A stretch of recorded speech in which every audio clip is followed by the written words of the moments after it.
Hello and welcome to the Atoll, your home for Waterworld fandom. This channel is dedicated to all things Waterworld, from the film's production to the continuing adventures of the Mariner. In today's very special episode, we will be finally taking a very close look at Waterworld's most enduring property, Universal Studios' Waterworld, a live sea war spectacular. Waterworld, a live sea war spectacular, or simply known as Waterworld, note that Universal Studios has rebranded the name with two capital W's, is a long-running stunt show located in 3, but soon to be 4, different Universal theme parks, and that serves as a direct sequel to the 1995 film. Before we dive into the show's history and thriving legacy, let's first break down the show's 20-minute runtime by looking at the narrative and key stunts. I recently traveled from the northeast of the United States to sunny California to experience the show myself for the first time. This had been on my bucket list ever since I was a child. Even with great anticipation, I tried to remain spoiler-free about the details, refraining from watching the many home videos of the show spread across the internet. This is also why my videos up until this point have been pretty sparse about this very important part of Waterworld fandom, so naturally, the excitement leading up to my first experience with the live show was immense. Before the show starts, guests pass under the gate leading into the stadium with the ocean blue text of Waterworld proudly emblazoned on the weathered metal sign. Hidden speakers pipe in James Newton Howard's iconic soundtrack from the film, which creates an exciting atmosphere before the show even begins. Guests amass in front of 2 entrances. The front entrance takes guests past a replica jet ski that offers prime photo opportunities, as well as an actual smoker jet ski from the filming of Waterworld. The entrance also allows theme park guests to pass through the ground level of one of the set's massive towers, which houses actual screen props from Gregor's laboratory, with his flying airship suspended above guests from the scaffolding of the tower. The side entrance takes guests past various other props, including a scaled-down replica of the Mariner's trimaran. Once in the stadium, guests are invited to sit anywhere among the 3 sections of bleachers, which can hold a maximum of 2,500 people during a single show. Brave guests can even sit in the section designated as the Splash Zone, where they will inevitably be hit by various water effects during the show. As guests are finding their way to their seats, they are taunted and tortured by a few atollers lingering about the stadium with water cannons and buckets. Once everyone is seated, the atollers lead the crowd in coordinated cheers from each of the 3 seating sections. This intensifies the excitement as the crowd anticipates the show's beginning. Then, we hear the familiar voice of Hal Douglas as he delivers the opening narration that brings us into the universe of Waterworld. The future. The polar ice caps have melted, and the continents are deep beneath the waves. The survivors live on these floating fortresses known as atolls in this place called Waterworld. The narration sets up the struggle between the atollers and the smokers and the quest for dry land. Then, suddenly, a flare erupts from outside the atoll gates. A person is approaching, and it appears to be Helen. The gates open, and Helen glides into the arena on a shallow skiff. She quickly informs the atollers that she has discovered dry land, bringing proof with a bag of pure dirt.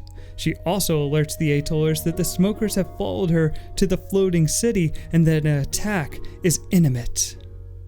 Just then, smokers are sighted and the alarms are raised as the atollers make their way to their battle positions. A seaplane passes over, peppering the water with gunfire and breaching the wall in the atoll. A smoker on a jet ski with another smoker on water skis in tow burst through the newly formed hole and into the arena's pool. The smokers rip around the arena, firing wildly. The water skier is taken out by the atollers and their water cannons, but the other smoker on the jet ski makes his way to the side of the atoll, opening the main gate. A smoker warboat enters the arena with a Gatling gun, firing recklessly upon the defending atollers. The seaplane passes over again, this time destroying the tower that Helen is standing on as she jumps from the platform in just the nick of time. The smoker on the jet ski circles her and takes her prisoner. Then the smoker warboat gives the signal that it is safe for the Deacon to enter. We then hear the familiar Peter Gunn theme from Henry Mancini as the Deacon cruises into the stadium aboard his throne-like fan boat. He docks at the center peninsula where he shows off his passion for the game of golf and then declares himself Tiger Woods, a joke that is hilariously dated. He then gives a small speech to the audience introducing himself as the leader of the smokers and tells of his hunt for dry land. He then has a back and forth with the surviving atoller, who is quickly knocked out by the largest of the smokers. The atoller is then suspended by a crane above the vat of toxic waste, and then, with the word of the Deacon, is dropped to his demise. Then suddenly, a jet ski is spotted approaching the atoll. It's the Mariner! The jet ski plunges under the walls of the atoll and pops up into the arena. The Mariner cuts around the pool on his stand-up jet ski, evading the other smoker jet ski and another smoker who dives at him from the center stage platform. In the confusion, Helen attempts to escape by climbing the atoll's central tower, then ziplines across the arena on their prisoner's cage while fighting off a smoker. She escapes the smoker by jumping on another zipline while her chaser falls to the water below. Meanwhile, the Mariner has found himself in combat with the big smoker Brute, who has armed himself with a sledgehammer. The Mariner uses a moment of arrogance to take the upper hand while Helen swings to ground level and finishes off her pursuing smoker. The Mariner and Helen are reunited, but immediately thrown back into peril when the Deacon begins firing upon them from center stage. The Mariner runs and slides back to his jet ski and blasts around the arena, doing jumps, taking out smokers, and diverting the Deacon's attention as Helen makes her way back to the central peninsula. Helen takes out 2 smokers, but then is sucker hit by the Deacon from behind. The Mariner makes his way across the atoll, throwing a smoker into the toxic waste while taking fire from the Deacon's Gatling gun and bazooka. The Mariner and another smoker plunge into the waters off the central tower with an explosion from the bazooka. The Deacon, with Helen hostage, climb the central tower to the second highest platform. The Mariner then rides a counterweighted cable up from the pool and kicks the Deacon, allowing Helen to escape in a zipline basket to the other side of the arena. The Deacon then ascends to the top platform of the central tower where he unsuccessfully signals his fancy new seaplane. The seaplane then crashes into the atoll arena in a spectacular climatic display. The Mariner and Deacon then have a battle atop the central tower, resulting in the Mariner hanging defenseless from the walkway. When all seems lost, Helen from across the stadium shoots a flare at the Deacon, which ignites him on fire and sends him plunging to his doom, while also igniting the atoll's fuel supply. Helen then descends to her shallow hull skiff while the Mariner makes his way to water level. The two escape the atoll just as the fuel supply explodes, destroying the atoll. Hull Douglas's voiceover narration returns, explaining that the Deacon is defeated and that civilization can start anew on dry land. The entire cast reunites back in the arena to give a final bow. The jet skis and the boats escapade about as the stage crew resets the stunts and special effects for the next show as the crowd exits the stadium. Now that we have a full rundown of the actual show, let's rewind to the beginning and find out how this stunning show came to be. The creation of Waterworld, a live sea war spectacular, actually started development before the film's completion. The prior occupant of the space that now houses Waterworld was the Miami Vice Stunt Show, a show that mirrored some resemblance and that ran from 1987 to 1995. The Miami Vice show set up several generic scenes displaying acts of heroism and crime busting, which were supposedly being filmed live for the TV show. Like Waterworld, the show also had a large pool for jet skis and boats to roar about in, zipline stunts, a collapsing tower, and an actual life-size aircraft that flew above the set. However, the show was waning in popularity after the TV show went off air in 1990. Tom Thordarson, the director of attraction development at Universal and also an incredible concept artist, was assigned the task of investigating Universal's newest IP, Waterworld. Thordarson flew to the filming location in Hawaii to examine the sets and props and draw inspiration for the initial ideas for a brand new stunt show based on the partially completed film. He also marked certain props and sets to be saved so that they could be incorporated into the live show in Hollywood. John Binkowski and Lisa Smith, co-owners of Renaissance Entertainment LLC, a company that specializes in theme park attraction design, installation, and operation, were tasked with writing the Sea War Spectacular and outlining the potential stunts in the show. They were provided dailies from the set of Waterworld to get a taste of the film's aesthetic. Binkowski, Smith, and Thordarson presented the script and concept art to Universal, and the transformation of the Miami Vice Lagoon began. Construction of the Waterworld stunt show began in early 1995, bringing on many different contractors with different areas of expertise to help build the massive set and develop the technologies to bring the show to life. Though the set is modeled after the Atoll in the film, the construction of the scenery for the stunt show is all original due to its need to last for years of performances. Much of the steelwork was cut and pre-assembled off-site, then transported to Universal Studios and welded into position with the assistance of cranes. Many of the new materials were then painted to look old and rusted to fit the post-apocalyptic aesthetic. The total cost of the attraction setup was in the range of $15 million, a small amount in comparison to the $175 million spent on the production of the film. In July of 1995, the pool was filled with 1.4 million gallons of recycled water.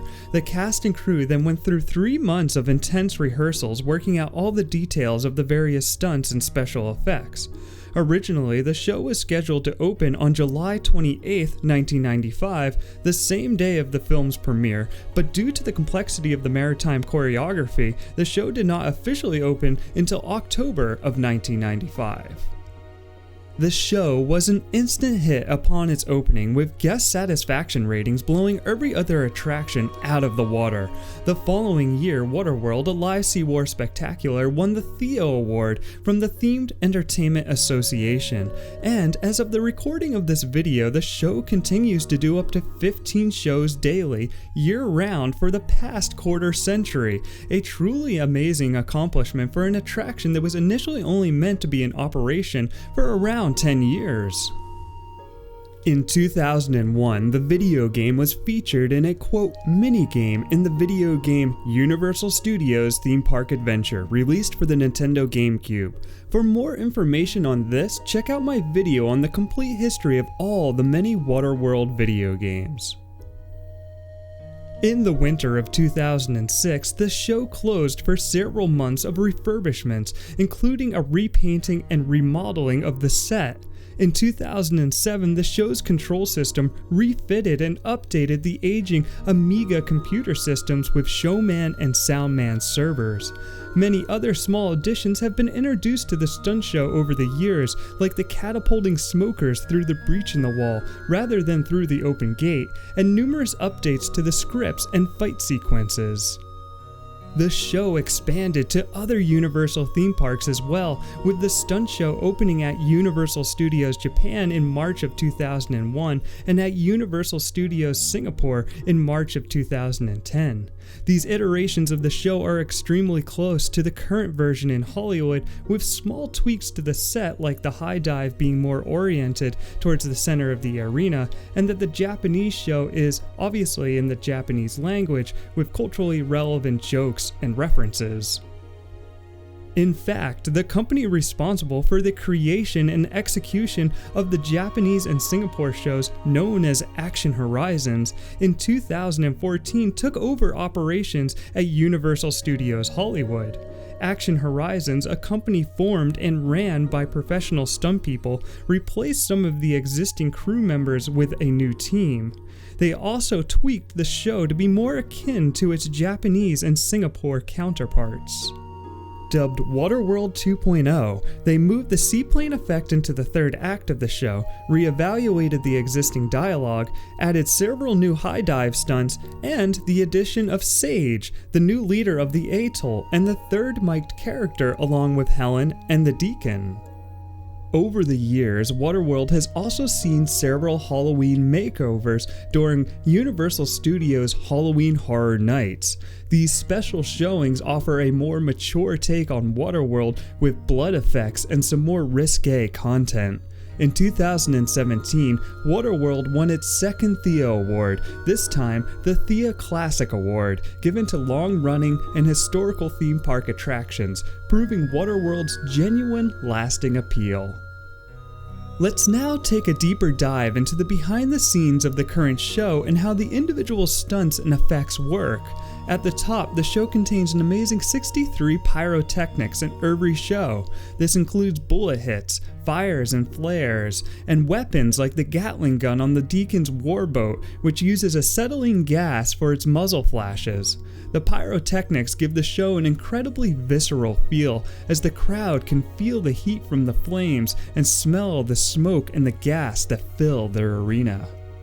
But with such real effects comes the concern over safety.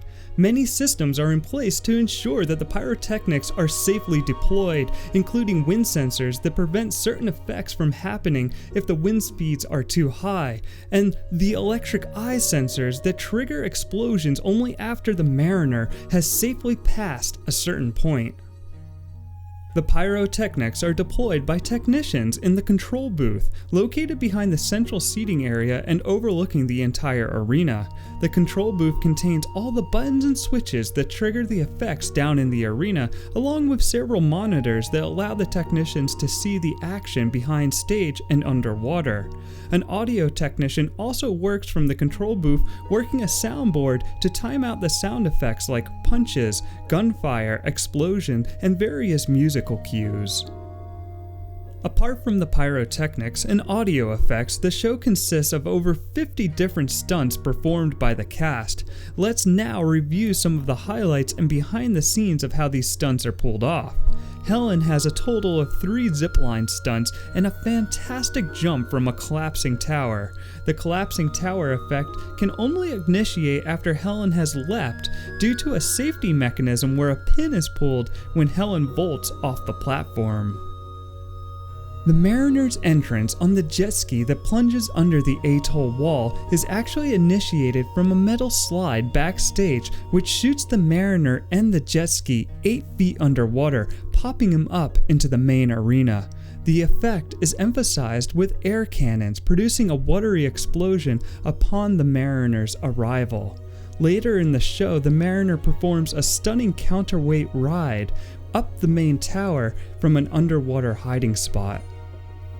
Similar to the Mariner's entrance, the Smoker jet ski and water skier are also slingshotted into the arena via a 40-foot long hydraulic catapult, which propels the stunt people 30 feet through the air and down into the main pool below. The catapult thrusts the performers from 0 to 20 miles per hour in just over a second. To ensure the safety of the actors, a technical operator alongside the catapult presses and holds an enable button, which gives a countdown for the launch, or immediately aborts the stunt if released. Another memorable stunt is the Atoll suspended over the toxic waste bin, and the smoker that is also tossed into the same container by the mariner. The stunt people actually land safely into a large airbag at the bottom of the toxic waste bin and exit down a ladder to the backstage. The final stunt of the show is the Deacon's firefall from the highest point of the arena's platforms. Behind stage, a stunt person swaps places with the actor playing the Deacon. The stunt person has donned a fireproof costume, applied special gel, and a silicone head before heading back out on stage. In the final showdown, the Deacon plunges from the very top of the Atoll in a fiery mess, down to a fuel canister, setting off an explosion as Helen and the mariner escape the Atoll. But before we leave this section of the video, we have to talk about the seaplane launch, the true star of the show. Similar to the hydraulic catapult that launches the jet ski and water skiers, the 2,200-pound seaplane is sent up a 30-foot launch track over a breakaway wall, then glides across the water, stopping a mere 30 feet from the audience. Once launched, the seaplane is completely at the whim of well-engineered physics. There are no guide wires or onboard controls to assist its flight. The catapulting mechanism was originally tested and refined at Fall Lake, the famous backstage body of water for filming movies on the Universal lot. To prevent the plane from actually flying off into the crowd, the wings have been inverted, ensuring that once in air, the plane will be pushed downwards, splashing into the pool below. After the show is ended, the seaplane is moved back into the launching position with the same crane that suspends the Atoller above the toxic waste tank. The whole system is so well engineered and such a crowd pleaser that the inventors actually have a patent on the entire seaplane mechanism. And it really is a scene stealer. The best place to view the seaplane is from the splash zone in the center stadium. But apart from all the special effects and stunts, the real heart of the show is the wonderful cast and crew that has brought these characters to life over the years. The show has a crew of 64 people with 8 on-stage cast members in each individual show. The cast has a changing room backstage, which also houses the costumes. Also backstage is a continuation of the arena's lagoon, where the boats and jet skis are docked, as well as a hot tub for the cast and crew to warm up in before and after the shows, since the water in the main tank is not heated. Waterworld, a live sea war spectacular, has for years been a great entry point for actors and stunt people to come up through on their way into the Hollywood film industry. Much of the stunt talent is cultivated from Wisconsin, which is a hotbed for professional jet skiers and water skiers. Many of the actresses that portray Helen have come up through the world of professional dance. Countless actors and stunt people have gone on to act and perform in television and film after their careers at Universal Studios. There are many notable actors who have come up through the show, but one of the most notable is Larry Rippin Kroeger, the original actor and stuntman to portray the Mariner in the live show. Rippin Kroeger started his career as a jet ski champion before he became a professional stuntman, with his first major film being none other than Waterworld. That's right, Rippin Kroeger went from being a smoker to the Mariner within the Waterworld universe. And I would just like to make a special note, I really love how the live show portrays the character of Helen.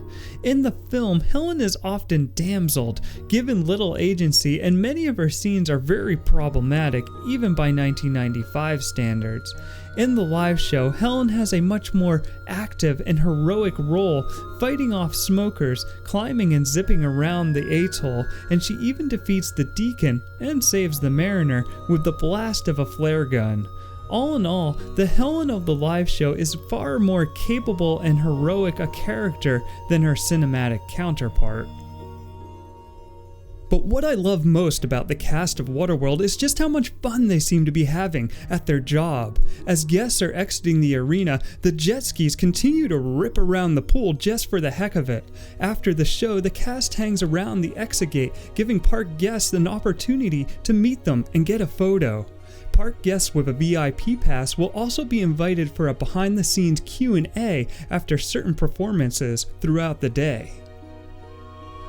But what of the future of Waterworld, a live SeaWar spectacular? Well, after 25 years of performances under its belt, the show continues to go strong, bringing in large crowd approval ratings each year. And the show continues to evolve with the times as well. For instance, this past year, a problematic line from the Deacon insinuating that he was going to force Helen to have children with him was replaced and thrown out. And with Action Horizons expanding the show to Japan and Singapore, it seems that the future for the Waterworld live show is very bright. And in 2014, it was announced that Waterworld will have a fourth location in the new Universal Studios located in Beijing, China, opening in 2021. This new show will be surrounded by a Waterworld-inspired area of the park, which will include its own themed restaurant and other entertainment offerings. And just on a personal level, it is truly amazing and heartening to me that there are 4 places on this earth where Waterworld continues to be celebrated and entertain crowds a quarter century after the film's release. And despite younger park attendees probably not even knowing the cinematic origins of the live show, its enduring quality is a testament to the fact that real explosions, real stunts, and real actors are far more engaging than any ride that just presents a screen and a rumbling chair. I hope the show will always continue and bring in new fans into the Waterworld fandom. Well, there you have it. That's the complete history of Waterworld, a live SeaWar spectacular. Please, if you enjoyed this video, consider subscribing to the channel. I have lots more videos planned for the future, as well as all the other deep dives I've already published. It's wonderful to see the community growing, and I can't wait to see where things will go in this new decade. So thanks, as always, for joining me at the Atoll.